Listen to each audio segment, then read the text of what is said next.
when you're trying to learn how to play jazz, you're probably going to get to a point where you need to memorize some chord progressions of jazz songs, or especially jazz standards. And that can be quite difficult because it's a long row of chord symbols, and if you can't really organize it and make sense of it, then that's something that's very hard to get into your memory and into your system so you can play over it more freely. This question is coming from one of the people supporting me on Patreon, and he writes, "I've recently begun working on playing off the page, that is, memorizing and internalizing the set of standards my band plays. I tend to memorize the heads far more effectively than the chords. Do you have any advice for internalizing charts?" There are several reasons why you want to learn a jazz standard by heart. If you're reading the music, that means that you're spending energy on looking at the page and interpreting what is on there, and that means that you have less energy that you can spend on playing as well as possible. If the song is internalized, then you don't really have to worry too much about that, and you can focus much more energy on just what you're going to play and making it sound as good as possible. Another thing that's really important with jazz is that we're interacting with each other when we're playing. So if you're playing and you're reading at the same time, that means that you can't really look at the other musicians. And if you want to interact with other musicians, then it's really nice to be free of the page and look around and see what's going on. If you think about memorizing a jazz standard as just learning a long row of letters and numbers by heart, then you can probably understand that that's quite difficult. So what I would suggest you do is that you use the form and you understand how the song is constructed, and you look at the progressions and you know what key is in and understand where the chords are going, which chords are together in forming cadences and stuff like that, and then you use that information to help you memorize chunks and understand several chords and several bars at the same time, because in that way you have to memorize a lot less things, and that's just a lot easier to work with. It's kind of similar to if you have to learn a phone number by heart, then you know that part of the phone number is a country code, part of a phone number is going to be an area code, and then there's like the rest of the phone number. And if you know these things, then at least, especially the first two parts I'm talking about of the phone number, are going to be a lot easier to remember. If we look at a standard from a very high level and understand the form, so if you realize that something is an AABA or an ABAC or 2x16 bar form, then that means that you already realize that some things you only have to remember once because they're repeating. If you then take the different A parts and B parts and look at them and then understand the characteristics of those so that you know that they're going to a certain area like the fourth degree or they're a tonic, and understand that they're constructed of smaller progressions like turnarounds or cadences to something, then that means that you can group the chords together, and that's also less stuff that you have to remember, and you can kind of remember them as one thing instead of remembering separate chords.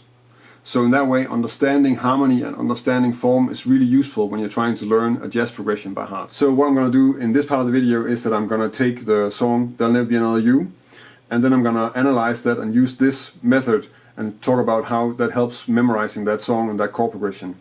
So if we look at my screen capture set up here, so I have a screen capture or a screenshot of iReal of There'll Never Be Another You, and what we can see from this is that the song is in E flat. It's not that clear from this actually, but I think we kind of know that that's in E flat. And if we look at the form, so the song is 32 bars, and iReal already helps us because it calls it an ABAC form. And what that tells us is that it's like 8 bars, and then there's like another 8 bars, that's the B part. Then we get the first 8 bars again. So we only need to remember that once. That's important to know that. And actually, if you look at the B and the C part, you'll also see that they're quite similar in their construction, because they are the first 3 bars are the same, and then there's like a different ending to it. So that those things are important, because that's what you need to remember when you're trying to learn it by heart. That you have an idea about where the chords are the same. And actually, with this song and with most songs, that also means that the melody is the same. So if you can relate this to the melody, then that's going to make it a lot easier. Okay, so let's just take the different parts. So if we first look at the A part, well, the A part has 6 chords, but we can actually group them together differently, because we could say, well, the first one is just 1 chord, and then we get a 2-5, so D half diminished G7 to C minor. So that's actually a 2-5. My handwriting with Photoshop is not so beautiful. I hope you'll live with it. So that's 2-5 to the 6th degree in E flat. That's already grouping stuff together. So the way you would think about that is that you would start thinking about first 2 bars of E flat, that's not so difficult to think about, and then you get something which is not only like first a D half diminished, then a G7, and then a C minor. You think of it as being a 2-5, and that's resolving to 6, so you really think D half diminished G7 as one thing, because you probably already know and have some experience with playing a minor 2-5.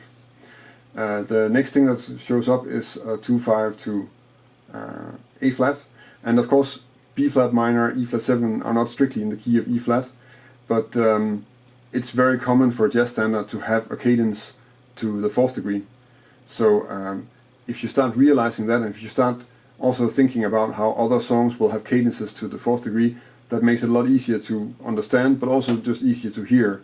Because one thing is that you want to have this internalized from sort of a cognitive point of view, but you also actually want to have it related to what you hear and how it sounds. So I'm just going to write that in. So that's a 2-5 to 4. And then now we have this sort of covered. So that means that if we look at the first 8 bars, then we have to remember that it's 1st degree, cadence to 6, and then the cadence to 4. And then in the beginning of the next 8 bars, then we get the 4th degree. So I'm just going to write that here. And I think what is also worth understanding about this is that now I'm looking at There Will Never Be Another You, but what I'm using when I'm analyzing and understanding a song like this is that I know a lot of other songs. And if you look at these 2x16 bar, these A, B, A, C type forms, then they will very, very often have a 4th degree at the beginning of the B part. That's a very common thing. If you look at, let's see, so we have it in There Will Never Be Another You, it's in It Could Happen to You, it's in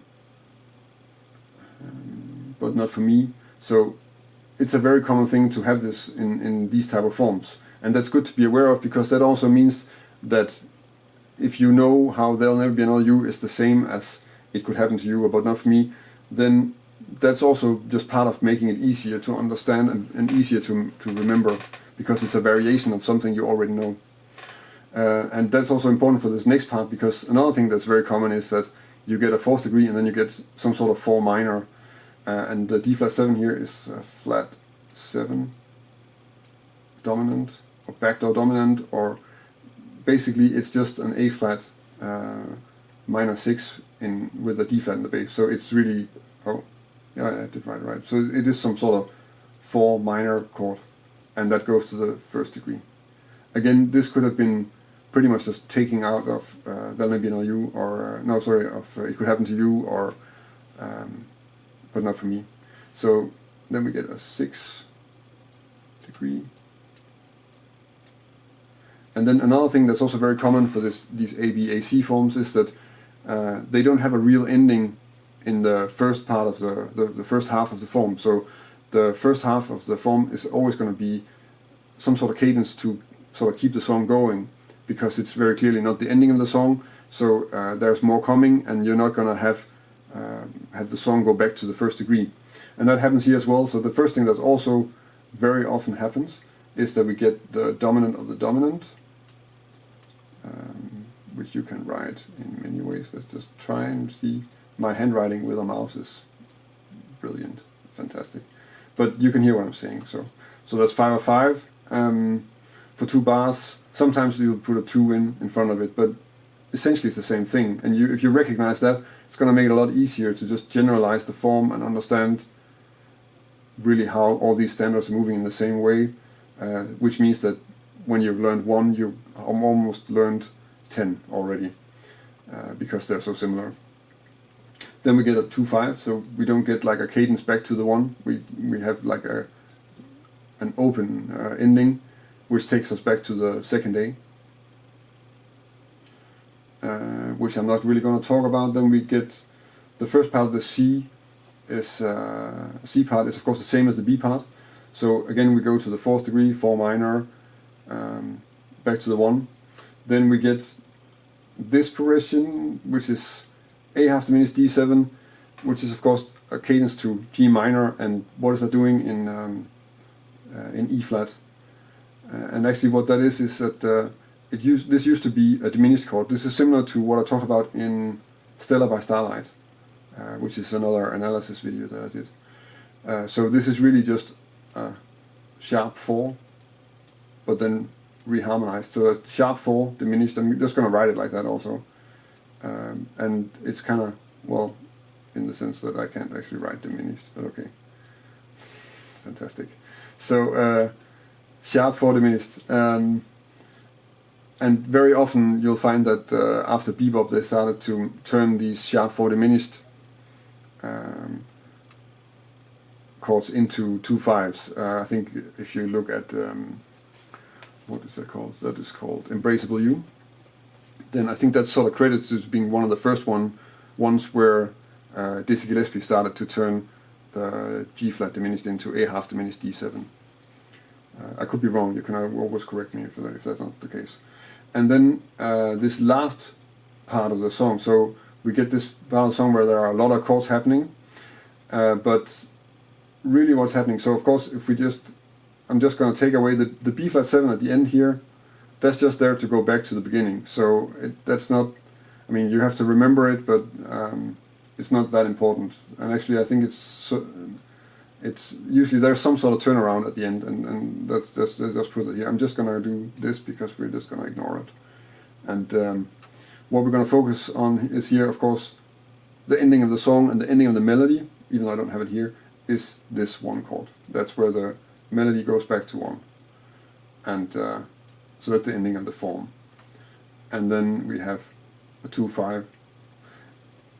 And then basically what happens here is so we're coming out, we have the 1 chord here in the third bar of the C part, and then we get the sharp 4 diminished thing, and then that will resolve to, you have 2 kind of places that will resolve to.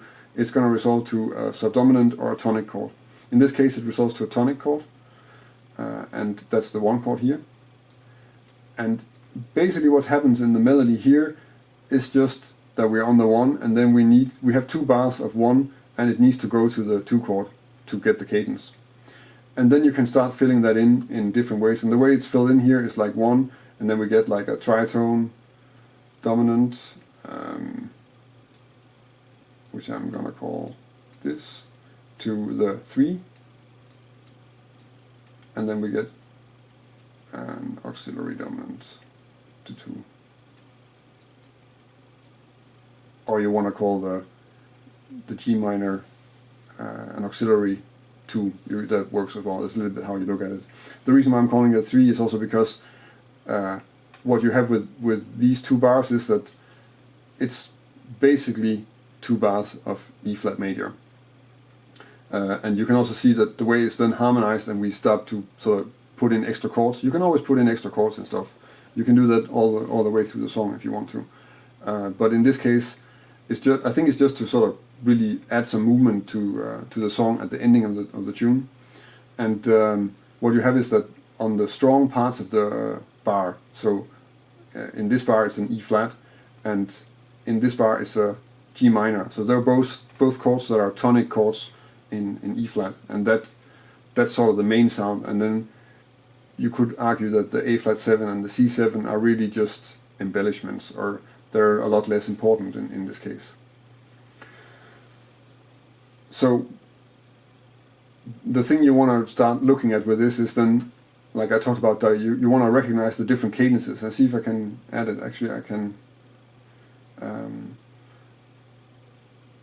and they're going to be overlapping, I think. So we have, let's see if I can put that here. Maybe this is going to get really messy in how I write it. So we have this thing which just is like 4 bars that we can put together as being a cadence to C minor and then 2 bars of C minor. We can also chunk together this part, which is a 2, 5, 1 to the 4th degree, because that's also a common progression in any song. And of course we can also group together. Let's see, I can put that up here. This part, which is like 4 minor in some way, and that can be an A flat minor, but it can also be a D flat 7, and you can of course choose to harmonize it in different ways. I think with this song you kind of need like there's a G in the melody, so you need to have A flat minor. You can't just put A flat minor and D flat 7, which is also a common substitute for this. But you get that. So this whole progression is common with the 4, some sort of 4 minor back to 1, and also it's good to remember that this is common for the songs in that place, really. And then we have. Let's see. Well, we have the I talk about like the whole 5 of 5 to 2/5. This is a chunk that, like a 4-bar chunk that in this type of form is extremely common. And it's also another thing you should notice is that it's very common to have that at the ending of the bridge also. So if you take a song like Take the A Train, then it's and actually all the Ellington bridges in general. Take the A Train is not strictly an Ellington bridge, but all those bridges will have that exact progression as the last part of the bridge. So here it's at the ending of or in the middle of the song. And all the examples that I talked about already with But Not For Me or It Could Happen To You have this. Let's see if I can think of something else. Pennies From Heaven. Yeah, if I have my list of standards, then I could probably mention a few more. So that's also a bigger chunk that you want to remember, and you want to relate it to where it is in the form. This is again where we sort of combine the two things, that we understand the progression and we understand the form, and we realize that there are certain things that can't tend to happen in the same places. And that will tell us, that will actually give you two things, because it will make it easier to remember if that is not the case in a form like that. And it's also going to make it easier, like I talked about Embraceable You, which is also an ABAC type form, but it doesn't have the 5 of 5 there in that way. It has a variation on it, but it's a little bit different, and that makes that easier to remember because it just acts differently than what we're used to. So a part of this whole process is also that you need to learn several standards by heart. Of course, you have to start somewhere, and the first few standards that you learn by heart are going to be hard work, because you also have to learn the progression and understand the progression and being able to generalize it across keys and stuff like that. But that process is really what you want to do. That can also be one way why it can be useful to take some of the common standards and then play them in different keys once in a while, or just practice with comping vocalists. That'll help. That's the same, really, because it helps you think like this. So we have that. All right, then we can talk about this ending progression with the E flat, A flat 7, G minor, C7. So this progression is something that you'll find in a lot of tunes where you have some sort of 2-bar progression to the second degree. And of course there are variations on it. So if you look at Pennies From Heaven, then they will have, instead of the C7, they will have well, in this key that would be like a G flat diminished. You have this exact progression used a lot in Have You Met Miss Jones, which is essentially just like 1 and then a diminished chord that's serving as a dominant to go to the 2. And the same thing is happening, it could happen to you, but you also get this exact progression once in a while. So understanding that how that works is useful.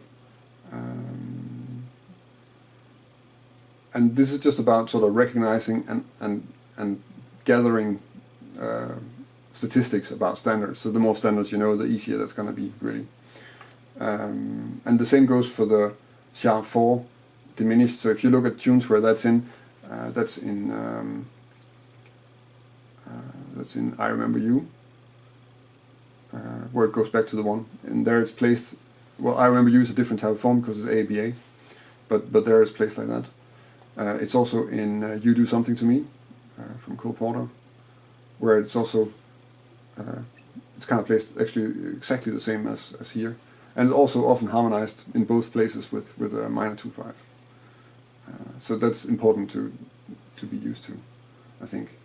So in that way, if you understand sort of the different building blocks of the song and understand the bigger structure that's happening in the song, then that means that you have to remember less things, and it's a lot easier to just figure out how to remember these things. You could actually make this, I would have to make another screenshot to do that, but basically we could sort of turn this into a lot less information. You can actually see it with the brackets also here, in the way that these bars are just one thing, then this whole thing here is one thing, and it just means that there are less things you have to remember. Of course, to be able to remember them and for them to make sense, you do need to be able to play cadences to the different parts of the key and stuff like that, and you're probably gonna sort of get that knowledge from learning standards. So this is something that you can use while learning standards, but you're also probably gonna have to learn some standards by heart, and a little bit the hard way, to sort of get the knowledge that you can generalize from, because with this, like I'm talking about these different building blocks, and I can't really make, because I'm sure somebody will ask me for this, but I can't really make a video where I go over all the different small progressions that you can come across in a standard. And the reason why I won't do that is because it's, in terms of the language here, it is a language, these chord progressions. They are following certain trends and norms, and you can consider them a language. And if you want to learn a language, then you're not going to try to memorize a dictionary, which is what that would be. That's not very useful. What you need to couple it with is that you actually need to hear it in a context. And there's a reason why nobody learns a language by trying to memorize a dictionary. So that doesn't make too much sense really to do that. And I think some of them you can also think of as being quite obvious, because if you look at the if you look at the main areas that you need, then you're always going to just have the cadences to all the bigger areas, and the common chords in a song, they're going to be there. So in this case, that means that we have a 1 chord. Of course, we have a cadence to the 1, we have a cadence to the 6 and to the 4, and well, we have the 505. It's not strictly a cadence to the 5, but we do have that as well. So those kind of things are just the common cadences that you need. Then I just talked about the 4/4 minor thing, and all these things, and that's those are the ones you want to focus on. And basically what that means is just you want to be able to analyze the songs in a key, and then you can use that information to help you memorize it and understand what's going on, putting the chords together in bigger chunks. That's what's important. Because if you just, imagine if you try to, how do you say that, like memorize this as a row of letters with numbers in them. That's going to be just because nobody does that, because we all can we have a concept of what E flat major 7 is. But if you took away that concept and then just looked at the letters that was written out and tried to memorize that, then you have an idea about how that's really difficult. And I remember learning standards when I was starting out, where I couldn't really do this. I could do some of it. I knew what a 5/1 was and a 2/5, but I couldn't take it much further, and that made it a lot more difficult. And later, when I started to understand how the chords were moving, I had to work a lot less hard to memorize things, essentially. So for that, this is really something that can be an enormous time saver, and also it's going to help you just play better in a lot of situations, because if you can think of the form like this, then you're also going to get in a lot less trouble if somebody you play with somebody else and they have slightly different changes and stuff. You can sort of generalize a lot better and understand how it works, and also you can think of them in other keys and stuff like that. So it's very useful for that. That was an analysis of the LBNLU, and hopefully I managed to sort of get across how I use this information to create chunks that makes it easier to remember a standard and to reduce the amount of information that you have to remember just by understanding the form and the chords. If you have any questions about this, then of course just leave a comment on this video or connect with me on social media, on Facebook, Twitter, Instagram, Google+.